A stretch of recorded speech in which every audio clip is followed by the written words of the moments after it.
السلام علیکم، آپ دیکھ رہے ہیں تجارت نیوز، پاکستان کا پہلا AI نیوز چینل۔ آج کی اہم ترین خبر کے ساتھ حاضر ہوں۔ اسلام آباد ہائی کورٹ کے سخت ترین احکامات کو نظر انداز کرنے والے ڈائریکٹر کوارنٹائن ڈاکٹر عبدالباسط نے سندھ ہائی کورٹ میں درخواست دائر کر دی۔ قابل ذکر بات تو یہ ہے کہ FIA کی متعدد انکوائریوں و FIR میں نامزد اور گریڈ 18 میں ہونے کے باوجود غیر قانونی طور پر ڈپارٹمنٹ آف پلانٹ پروٹیکشن میں گریڈ 19 پر بطور ڈائریکٹر کوارنٹائن تعینات ڈاکٹر عبدالباسط نے اپنی ترقی کے لیے سندھ ہائی کورٹ سے رابطہ کر لیا ہے۔ تفصیلات کے مطابق ڈپارٹمنٹ آف پلانٹ پروٹیکشن میں بطور ڈائریکٹر کوارنٹائن تعینات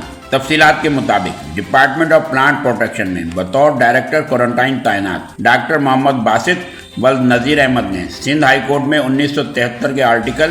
199 کے تحت ایک آئینی درخواست نمبر D5614/2025 دائر کرتے ہوئے موقف اختیار کیا ہے کہ اسے سن 2011 میں فیڈرل پبلک سروس کمیشن کی سفارشات کے بعد مستقل طور پر ڈپارٹمنٹ آف پلانٹ پروٹیکشن میں بطور ڈپٹی ڈائریکٹر BS 18 کے عہدے پر تعینات کیا گیا تھا، جبکہ تقرری و ترقی کے طریقہ کار کے مطابق ڈائریکٹر ٹیکنیکل BS 19 کی اسامی ڈپٹی ڈائریکٹر BS 18 میں سے ہی 60% ترقی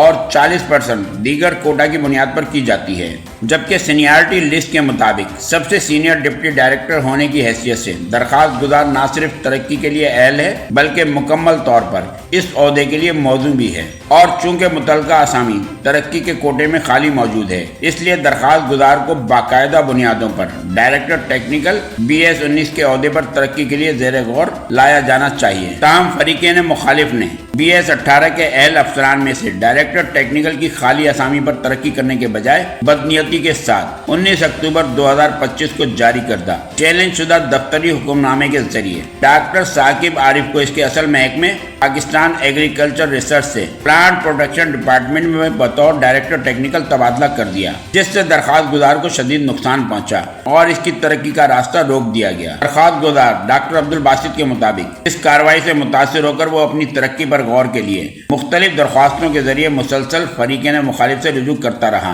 اس کے باوجود تاحال کوئی کارروائی عمل میں نہیں لائی گئی، لہذا درخواست گزار اس وقت ریٹ آف مینڈیمس اور سرٹیوریری کے تحت مندرجہ ذیل وجوہات کی بنیاد پر یہ آئینی درخواست کرنے پر مجبور ہوا ہے۔ تو دوسری جانب تجارت نیوز کو ذرائع سے ملنے والی اطلاعات کے مطابق گریڈ 18 میں ہونے کے باوجود گریڈ 19 کے ڈائریکٹر کوارنٹائن کے عہدے پر طویل عرصے سے براجمان ڈاکٹر عبدالباسط کا محکمہ جاتی ریکارڈ کرپشن اور لوٹ مار کی حیرت انگیز داستان ہے۔ ذرائع کا مزید کہنا تھا کہ بطور ڈائریکٹر کوارنٹائن عہدہ سنبھالنے کے فوری بعد ہی ڈاکٹر عبدالباسط نے ضروری کاموں کی انجام دہی اور اپنے سامان کی کلیئرنس کے لیے ڈپارٹمنٹ آف پلانٹ پروٹیکشن سے رابطہ کرنے والے تاجروں اور صنعت کاروں کا جینا حرام کر دیا اور غیر ضروری اعتراضات و دیگر طریقوں سے ہراساں کر کے انہیں کروڑوں روپے بطور رشوت دینے پر مجبور کرتا رہا، جبکہ اپنی تعیناتی سے تاحال ڈاکٹر عبدالباسط مجموعی طور پر کروڑوں روپے بطور رشوت وصول کر چکا ہے، جبکہ ذرائع کے مطابق سابق director general department of plant protection Tahir عباس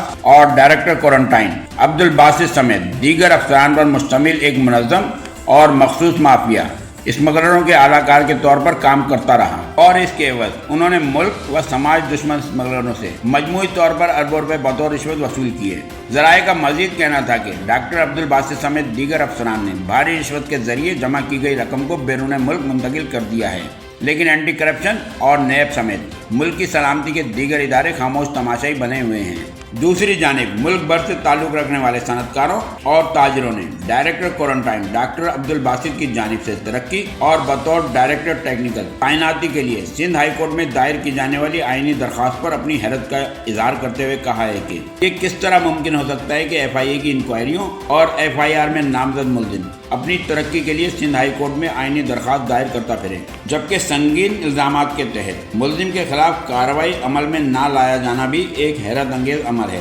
واضح رہے کہ ڈاکٹر عبدالباسط نے اپنی آئینی درخواست میں وفاق پاکستان بذریعہ سیکریٹری وزارت قومی غذائی تحفظ و تحقیق director general department of plant protection establishment division بذریعہ secretary doctor Saqib Arif director technical BS 19 department of plant protection اور ڈپٹی اٹارنی جنرل برائے پاکستان کو بطور فریقین نامزد کیا ہے۔ یہ تھی آج کی اہم ترین خبر، جسے تجارت نیوز نے اپنے ناظرین تک پہنچایا۔ ویڈیو پسند آئی ہے تو لائک کریں، سبسکرائب کریں، بیل آئیکن دبائیں اور کمنٹس کرنا نہ بھولیں۔ اللہ حافظ۔ دیکھتے رہیے تجارت نیوز چینل کو لائک کریں، سبسکرائب کریں، بیل آئیکن دبائیں اور کمنٹ کرنا نہ بھولیں۔